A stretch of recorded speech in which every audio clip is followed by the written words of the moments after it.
Speaking of showing up and deserving a seat at the table, the percentage of female CEOs in our country is not nearly high enough. So I would love for you to speak to what that's like being a female as a CEO. And please hear me for the viewing audience. I look forward to the day where we're not designating female Yes. CEO or male CEO. We're just talking about CEOs. But speak to that because I know it's not easy being a female CEO.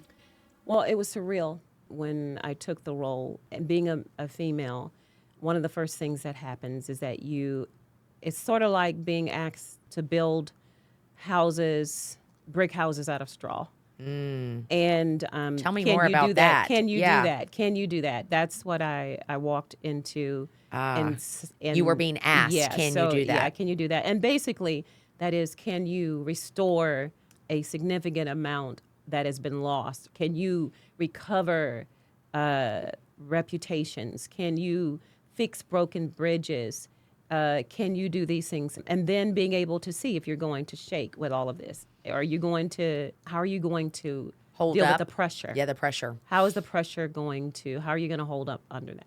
I think a great deal of what I depended upon was I had to surround myself with people that were leaders of integrity, that were seasoned in my position. I had to remember, just like with anyone else, with any other resistance, going into an all-boy type of club, sort of at times, and being there and being able to speak up. If you didn't speak up, you would not be heard. And when you speak up, and even if you're not sure if what you're going to say is going to mean anything, always speak up because it will mean something, and you will be respected for that because you are speaking up. Sometimes you think that you're not going to say something that's going to mean something, but it really does.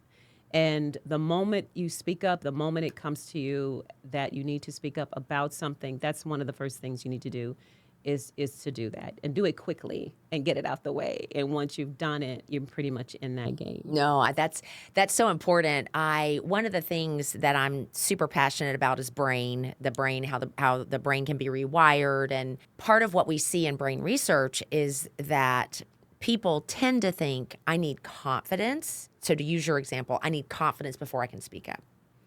But when in fact you need courage Yes. to speak up. Yes.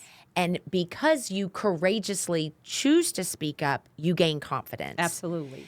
And you literally were articulating that without saying it That was great. in those words. But I always like to remind people that courage precedes confidence. Outstanding. And I think that's so important, specifically for females in a CEO role.